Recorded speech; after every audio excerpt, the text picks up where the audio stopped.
Bismillahirrahmanirrahim. Assalamualaikum warahmatullahi wabarakatuh.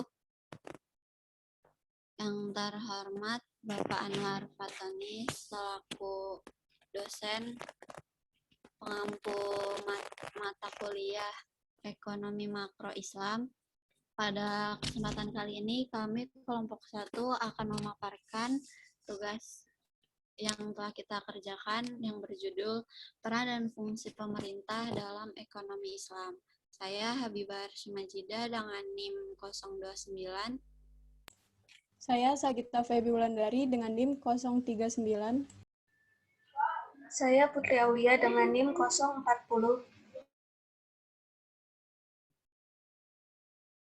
Pemerintah dalam perekonomian. Negara merupakan pihak yang memiliki kewenangan dalam meletakkan dasar-dasar aturan yang mendukung dan dapat melindungi pertumbuhan serta aktivitas ekonomi. Tanggung jawab pemerintah dalam perspektif Islam memiliki fleksibilitas yang luas, didasarkan pada orientasi untuk mensejahterakan masyarakat umum. Pemerintah adalah pemegang amanah untuk menjalankan tugas-tugas kolektif dalam mewujudkan keadilan dan kesejahteraan serta tatanan hidup yang baik bagi seluruh masyarakat. Mencakup aspek yang luas, yaitu upaya mewujudkan tujuan ekonomi Islam secara keseluruhan dan upaya mewujudkan konsep pasar yang islami. Tujuan ekonomi Islam adalah mencapai falah yang direalisasikan melalui optimalisasi maslahat. Dalam Islam, pemerintah adalah agen dari Tuhan atau khalifah yang sekaligus juga merupakan ulil amri yang mengurus keperluan umat. Partisipasi pemerintah dalam ekonomi. Di sini terdapat dua perspektif, yaitu perspektif konvensional dan perspektif Islam.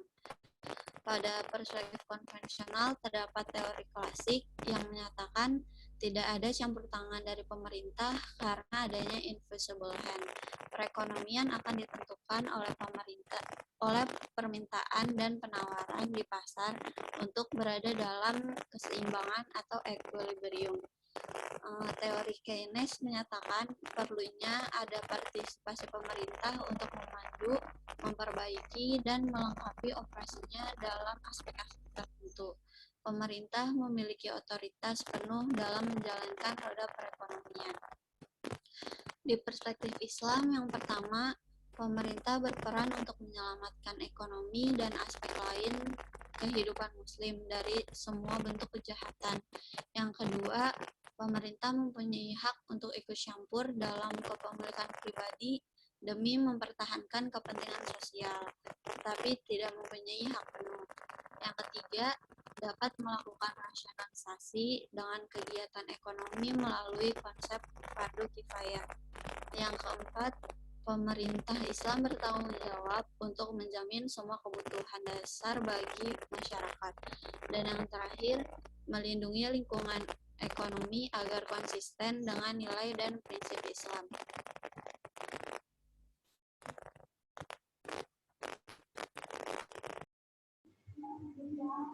Selanjutnya, fungsi pemerintah. Yang pertama ada spiritual upliftment, yaitu menciptakan bagaimana caranya untuk menanamkan nilai-nilai spiritual Islam. Kedua, yaitu sistem pendidikan dengan prinsip-prinsip Islam. Ketiga, yaitu menegakkan hukuman yang telah ditentukan untuk setiap pelanggaran, aturan, dan nilai-nilai Islam. Selanjutnya ada material development, yaitu mencantumkan 5 kebutuhan dasar yang akan memaksimalkan kesejahteraan material, yaitu 1. Pendidikan dan pelatihan, 2. Ketenaga kerjaan, 3. Makanan dan sandang yang memadai, 4. Rumah yang nyaman, 5. Menyediakan lingkungan yang sehat.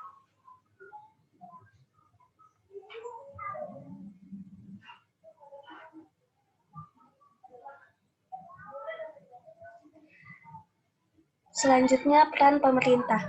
Peran pemerintah terbagi menjadi 3. Yang pertama ada peran distribusi, yaitu pemerintah berperan untuk mendistribusikan pendapatan dan kekayaan negara demi kesejahteraan masyarakat. Yang kedua ada peran alokasi. Pemerintah berperan dalam menyediakan alat-alat ekonomi yang dibutuhkan masyarakat yang tidak dapat dihasilkan oleh sektor swasta, seperti dalam penyediaan jalan, rumah sakit, sekolah, dan keamanan. Yang ketiga ada peran stabilisasi, yaitu perekonomian yang sepenuhnya diserahkan kepada sektor privat, karena akan sangat rentan terhadap guncangan keadaan yang menimbulkan pengangguran dan inflasi.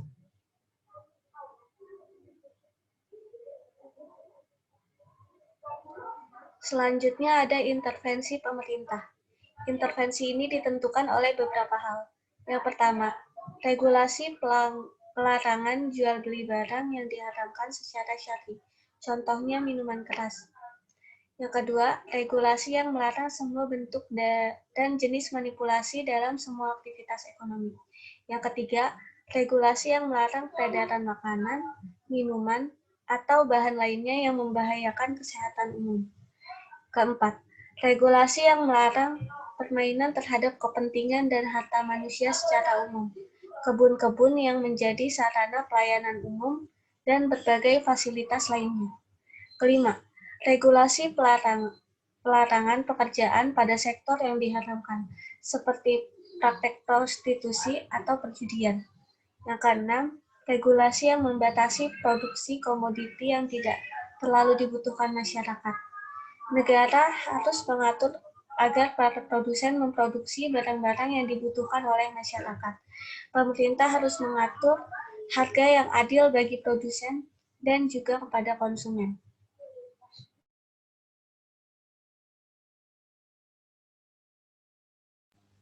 Berikutnya ada kebijakan fiskal dalam ekonomi Islam. Kebijakan fiskal adalah suatu instrumen manajemen permintaan yang berusaha mempengaruhi tingkat aktivitas ekonomi melalui pengendalian pajak dan pengeluaran pemerintah, yang bertujuan untuk mempengaruhi jumlah total pengeluaran masyarakat, pertumbuhan ekonomi, banyaknya kesempatan kerja, inflasi, serta menstabilkan perekonomian dengan mengontrol tingkat bunga dan jumlah uang yang beredar.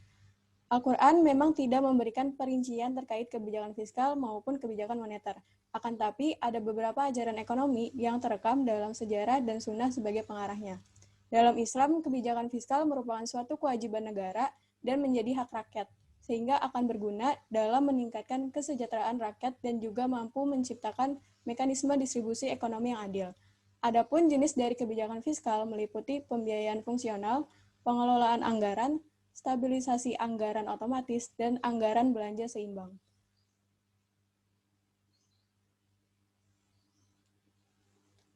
Adapun sumber-sumber pendapatan dan pengeluaran pemerintahan Islam pada zaman Rasulullah terbagi menjadi beberapa bagian. Yang pertama ada instrumen penerimaan pemerintahan Islam. Dari kaum muslim ada zakat, wakaf, sedekah. Dari kaum non-muslim ada jizyah, harza, pinjaman, usur. Dan yang terakhir dari sumber lainnya ada hadiah, fai, ganimah, uang tebusan, dan pinjaman. Berikutnya ada pengeluaran pada pemerintahan Islam. Yang pertama ada biaya pertahanan seperti persenjataan, yang kedua kepada yang berhak menerimanya, dan yang ketiga bantuan untuk orang yang belajar agama di Madinah.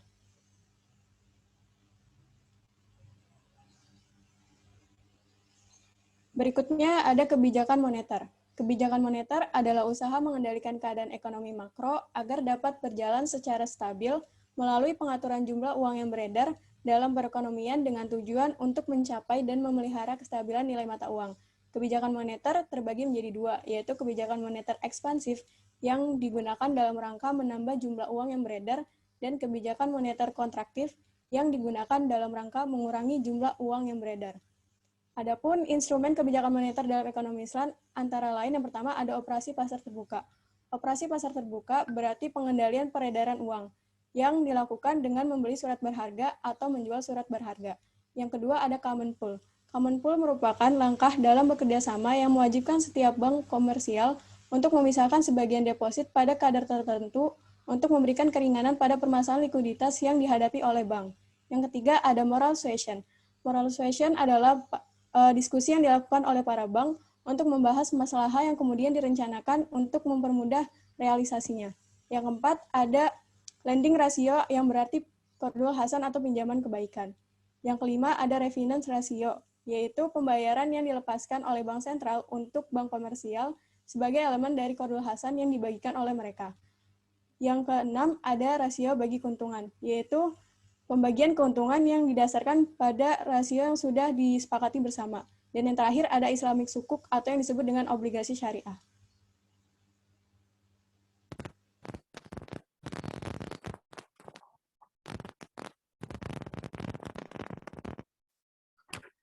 Baik, jadi kesimpulan dari materi yang telah kita paparkan di atas dapat kita ketahui bahwa negara memang mempunyai kewenangan dalam meletakkan dasar-dasar aturan yang mendukung dan melindungi pertumbuhan serta aktivitas ekonomi. Pemerintah dalam ekonomi Islam akan memegang amanah dalam menjalankan tugas kolektif untuk dapat mewujudkan keadilan dan kesejahteraan maupun tatanan kehidupan yang baik untuk seluruh masyarakat sehingga akan mampu mencapai falah dan menciptakan maslahat. Tidak seperti pada ekonomi klasik dan Keynes yang terlalu membatasi intervensi pemerintah ataupun membebaskan intervensi pemerintah.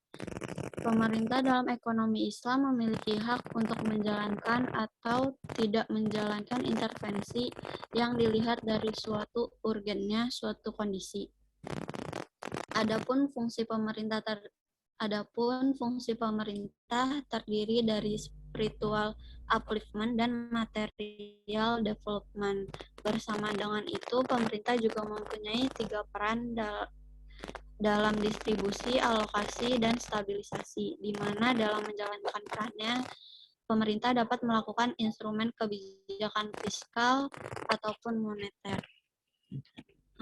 Sekian dari presentasi yang dapat kami sampaikan. Mohon maaf apabila banyak kekurangan. Wabillahi taufik wal hidayah. Wassalamualaikum warahmatullahi wabarakatuh.